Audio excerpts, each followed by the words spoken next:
Okay, number 3. I've already done number 2. Let's see if we can prep this one. Let's turn it.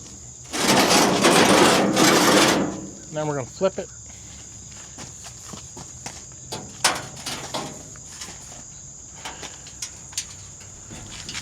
And we're going to bring it back a little more so we can move the plastic up top. Lift. Okay. Let's get the plastic one. This is going to have to go up. Turn it around.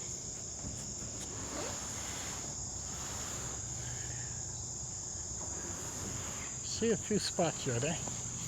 Shake hands with her.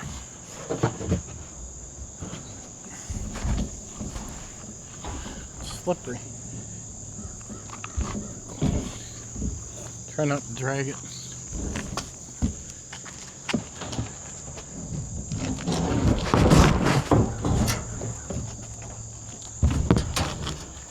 Wait a minute.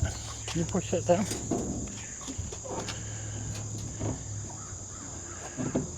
Pick it up. Flip it. Oh! Okay. I guess we're going to put a hole here. Match it up to everybody else, right?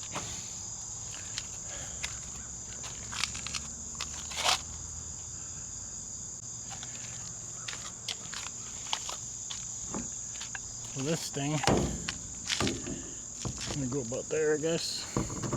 Hang on to that.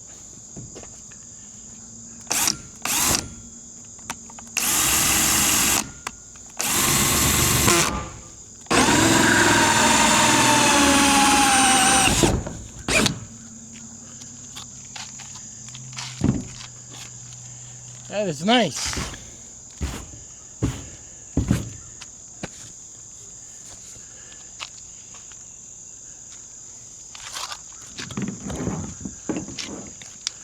Let me see that.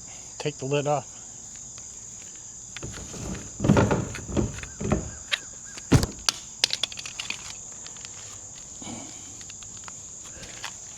Now you remember how we did this? Yep.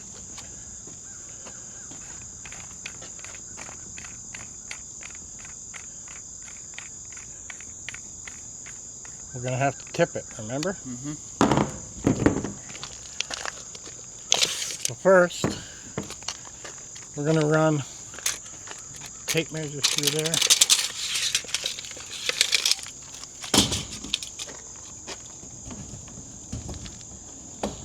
You see it? I see it. I can't do it. You get it?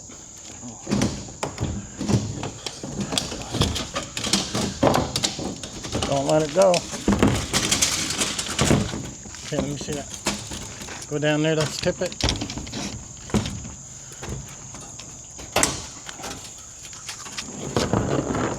Don't worry about that. Tip it more. I want it in the middle where the weight is. Alright, come over here now. See if you can pull it out.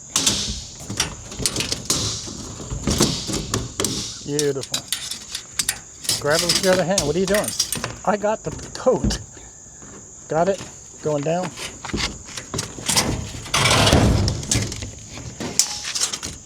There you go. Slide that through there. No, through the top of the tape measure. Put this. Let go. Not quite sure what you're doing there. Don't drop it. No. Oh. Hold this there. Oh, okay. If we drop this, don't. You're pulling on it. Stop. You're fighting me. I just got to get the thread started. Alright, now you can drop it through.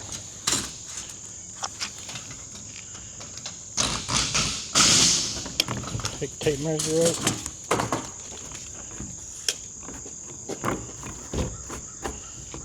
Tighten that up.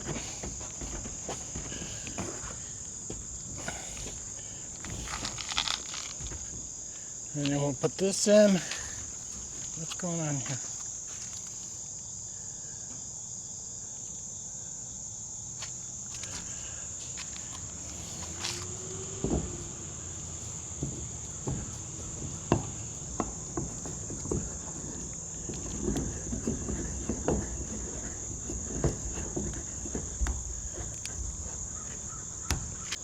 Okay, we got all these put together.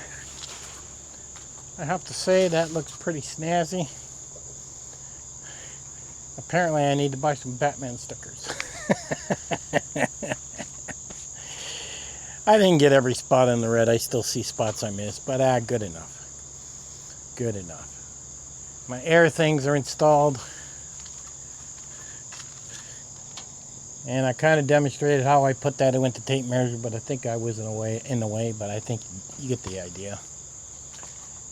Basically, we run the tape measure through the big hole, over to the little hole, pull the tape measure up, put the buckle on and pull it through. And you can pretty much get anything anywhere with these. So pretty good. Some black has 2-3 coats, some don't. This down here, this is broke, so it's wide open. This one's okay. But this one, it's broke too. It's wide open. So I'm going to have to do something else about that. So the two that are shot at the bottom there, I'm going to have to run like a rubber type of clamp and then run a 2-inch pipe with a 2-inch shut-off valve. Now that's a better idea because the 2-inch shut-off valve and a union are way cheaper than 3-inch. So before I convert it to 3-inch. And I've got 3 done. I need 3 more. I have a supplier. It's about an hour's drive. So I guess sometime this week I'll go down and buy 2 more. Get them painted, get them set up. Then go get another one, get that painted, get that set up. And then I'll have all 6 totes actually installed. I'll run a union, like a U, all the way around with 3-inch. And then I guess the only thing left after that is to install the heat trough, and then everything's going to go together pretty good after that.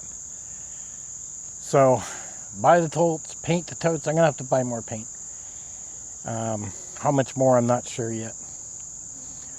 But I'm really trying to get a really thick coating on them to prevent that algae from buildup. It is cheaper to wrap it in black plastic if you choose to do that. Paint's pretty expensive, but I don't know. I just like painting. So the goal now is to get 3 more, get them painted, and get ready for the bottom pipes to connect them all, and then move into the first, second flush.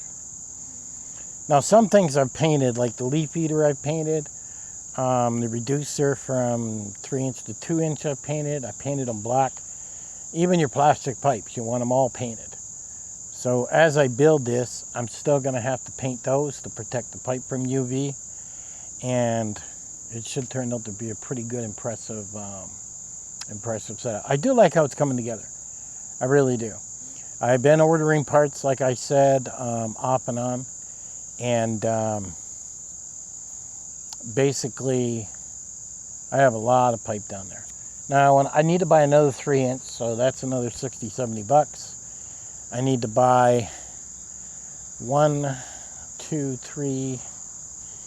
I need 3 elbows. 390 elbows is what I need. And that's going to be about 50 bucks. And then at the ends here, okay, off to the ends over there, I need to do my overfill. And that'll be on the last tote that I buy. And I need to run a hose off of there.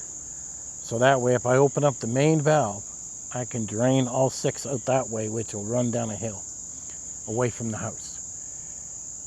So I can drain all the totes I want. Or I'm going to have a shut off after each tote. So then I can shut the totes off, hit the main clear, dump all the water inside the 3-inch pipe.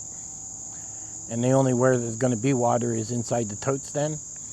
And that's if we get a cold night 2 or 3 days, you know, not minus 20, but 10 below zero or something, because there's not enough water in there to freeze then. But if we do get a record-breaking temperature, which we got last year, and we went down to minus 20, well, I probably won't mess around. I'll probably empty these 3/4 of a way, so that way when they freeze the ice, they expand upward, and dump the pipes, wait the 3 or 4 days, everything freezes. Once the freezing's all done, open everything back up, and we're ready to go again. So there will be times I run city water, but 99.9% of the time, the washer and the toilet will be running off rainwater. And this should be filtered to the point where, I'm going to be honest with you, it should be almost drinkable. When we start filling these, I'm going to show you some videos on how clear this water is. I'm even going to buy a test kit and test it and see how clean it is. And I don't know, I might taste it and drink a little bit, but I can put my first need filter to it. I can put my Sawyer filter to it. I have an ultraviolet filter. I have many different filters that I could use if I wanted to. But one thing's for sure, water's #1 priority. And the first thing in any SHTF situation is water is what you need. You need water for cooking, water for washing up, water for drinking. I mean, you need a lot of water. And that's all there is to it. I've always carried a certain amount of water, but nowhere near to this. Okay, nowhere near. You figure I'm running, I don't even know how many gallons. I'll check and let you know later. But basically, the toilet will keep working no matter what. Okay, the wash machine will keep working no matter what, as long as there's power. Now, there has been situations one town over, I've seen 2 or 3 times a year they've lost water, or they haven't had it for a week. There's been places I've seen, even in Nashville, when they had that storm, they lost water and power. They lost for well over 3 weeks, and that can happen. But I do have generators.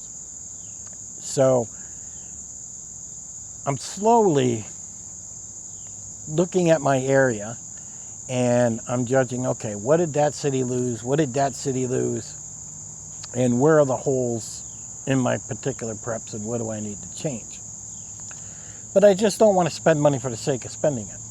You know, you go out buy 10 generators and be lucky if you use 1 generator a year. And that's very important to look at. Every area is different. So one thing I've noticed is my area does get shortages on water when we have storms and stuff like that.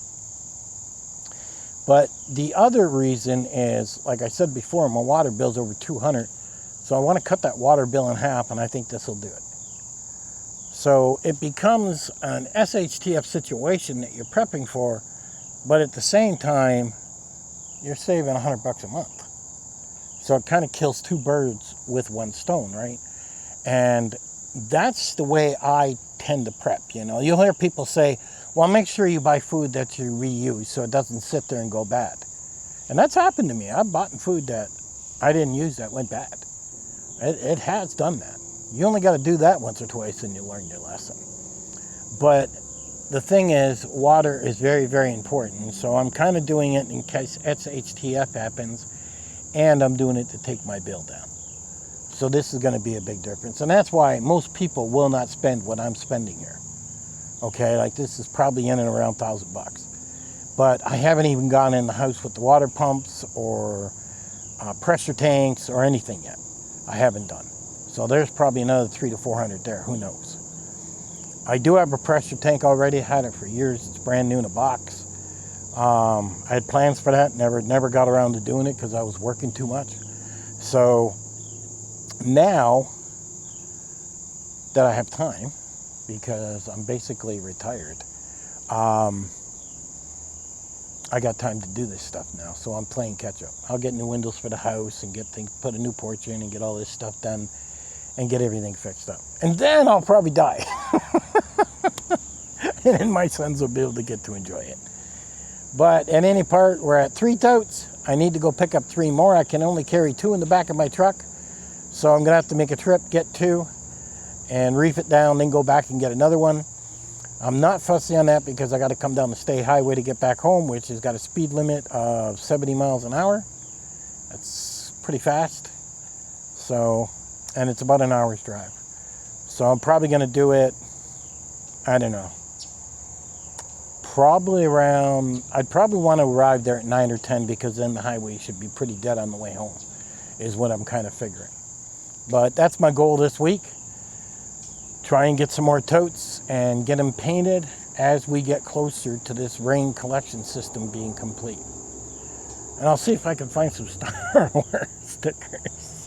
Catch you guys on the next one.